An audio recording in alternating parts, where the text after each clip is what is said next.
The sun had barely crested the pine-spiked horizon when the first shot rang out, an echo of fury that shattered the morning calm and thrust me into a nightmare I never imagined possible.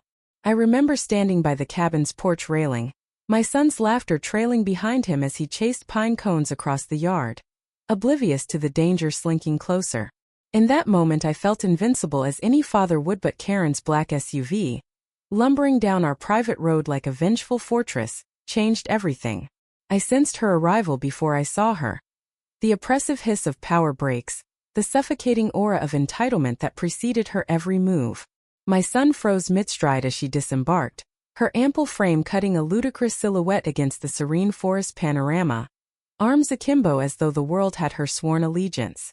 Shock registered on his face, then curiosity flickered until she stepped forward, eyes glinting with a madness I'd only seen in tabloids and courtroom dramas. She lunged, hand outstretched, palm open and accusing.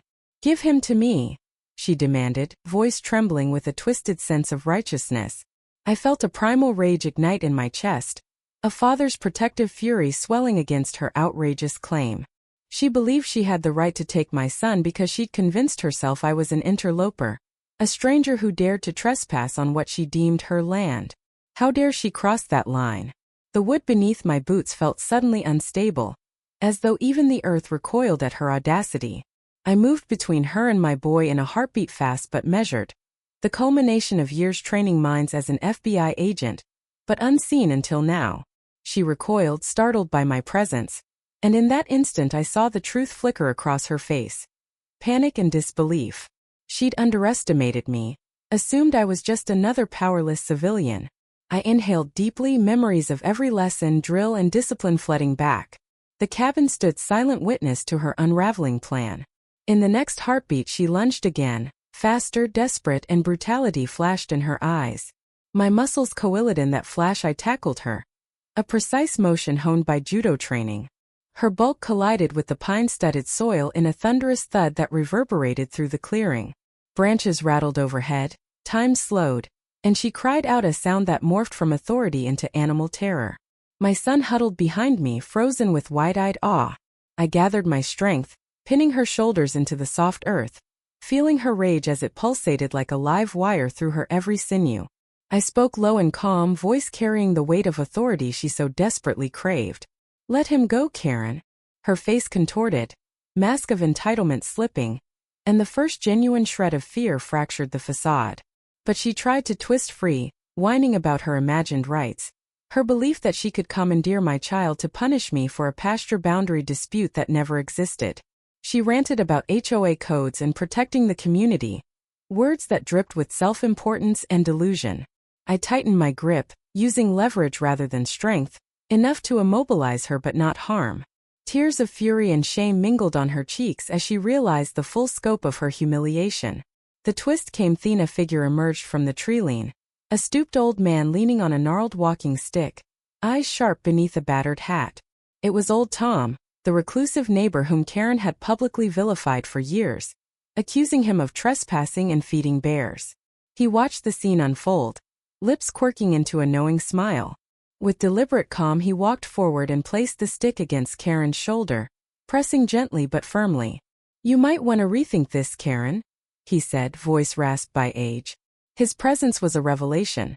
The man who Karen had painted as a menace was the one who taught me to fish, showed my son how to carve wood, and shared stories of these woods' ancestral guardians. My son recognized him instantly, running forward to hug his leg. Karen's jaw dropped as the crowd of friendly faces, old fishermen, birders and cabin keepers, stepped into the clearing, brandishing legal papers and cameras. They surrounded her in a semicircle of righteous witnesses.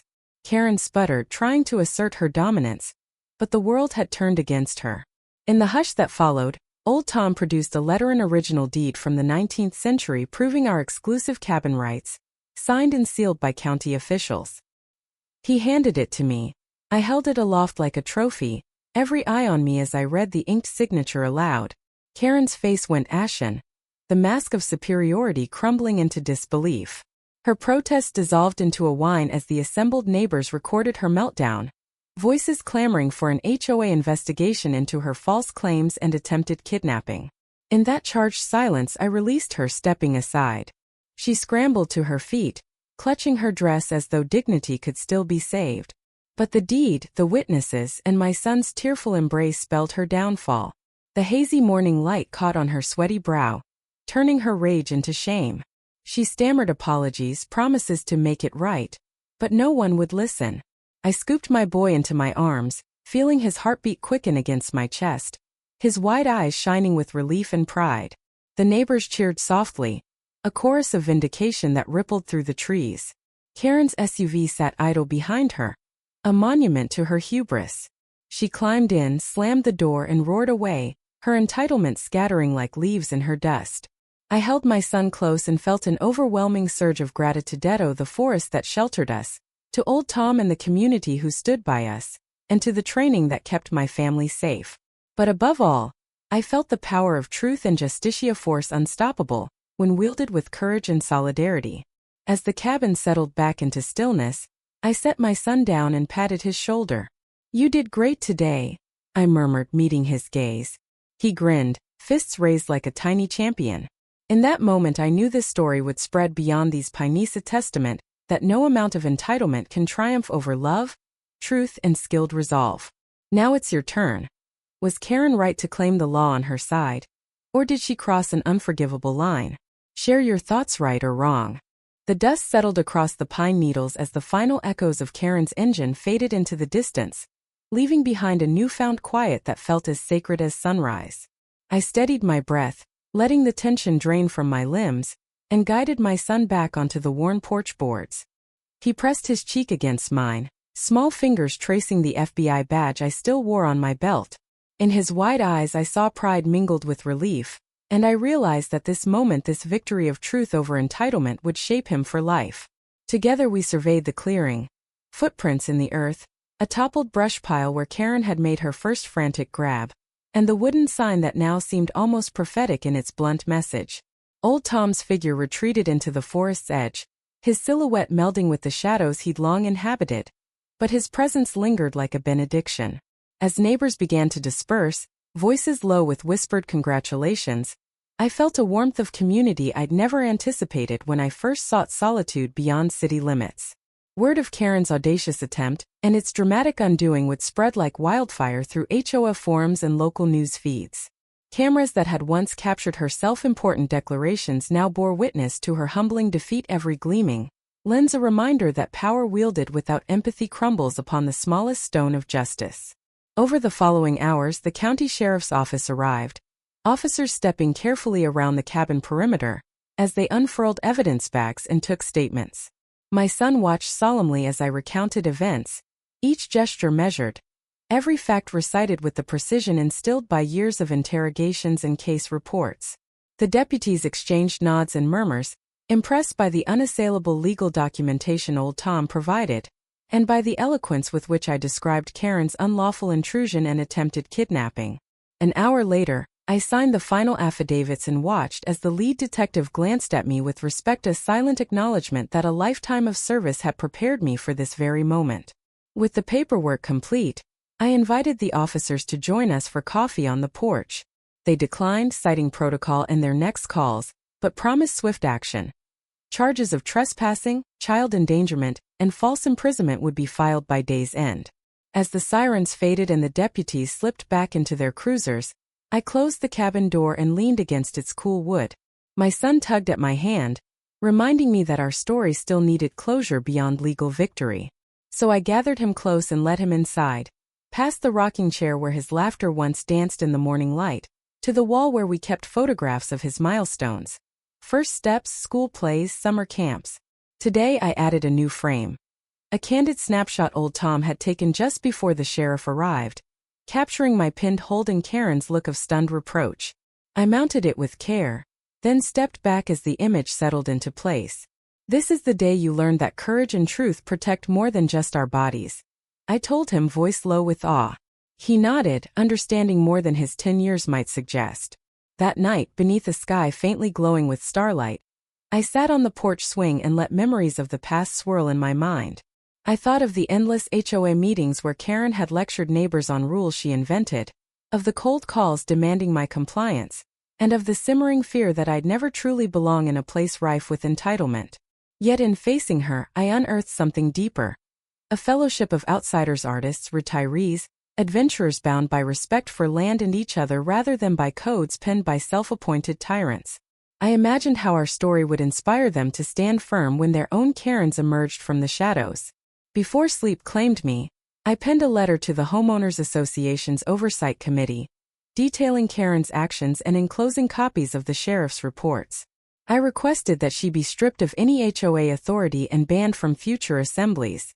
I knew bureaucracy moved slowly, but I trusted that reason and evidence would prevail when weighted against her sustained record of overreach. Dawn arrived with a gentle breeze that carried the scent of pine and fresh dew. My son bounded out of bed, excited to help me preserve our chapter of history. We spent the morning collecting pine cones along the driveway, symbols of resilience, and placing them in glass jars with handwritten labels marking the date.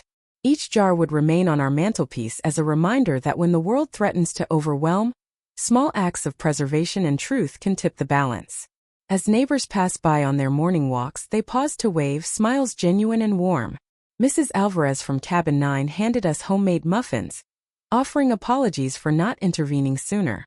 The retired couple down the road invited us to a barbecue, eager to hear every detail. Even the timid beekeeper, who had seldom spoken up in community forums, shook my hand with quiet gratitude. In that moment I realized that our victory was not merely personal but communal. By exposing Karen's folly, we had reclaimed our shared space from fear and division. Over the next week, local news outlets picked up the story, framing it as a David and Goliath tale of parental protection and frontline justice. Interviews were scheduled, and I hesitated at first, accustomed to shadows rather than spotlights, but ultimately agreed, recognizing the power our story held to warn others against unchecked entitlement. On live television, I recounted the events with clarity and calm, emphasizing the importance of binding legal agreements and community solidarity. I spoke not of vengeance but of accountability, urging viewers to document their rights and to stand together when one among them tries to trample those rights underfoot. Responses poured in, messages of support, offers of friendship, and inquiries from families who'd faced similar threats. For the first time since leaving my former life in the bureau, I felt the pull of purpose beyond my own backyard. I began drafting plans for a community workshop, protecting your family, protecting your land, to teach basic self-defense, legal literacy, and neighbor-to-neighbor trust building. Old Tom agreed to co-host, bringing his decades of wilderness wisdom and archival knowledge of property deeds. My son helped design flyers on my laptop, proud to participate in shaping a safer future for families like ours.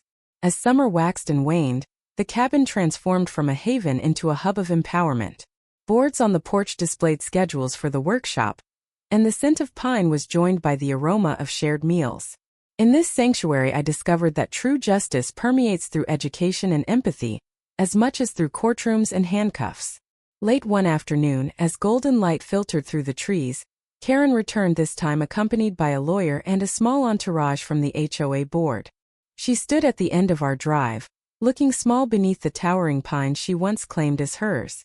Her shoulders sagged with the weight of lawsuits and lost credibility, but a glimmer of defiance still flickered in her eyes. I walked out to meet her, my son at my side, and extended a hand-on offer of reconciliation built on firm boundaries. She hesitated, then shook it, her grip limp and contrite. In her apology she spoke of misunderstanding community, of fearing loss of control, and of learning the hard way that respect cannot be seized at gunpoint or through intimidation.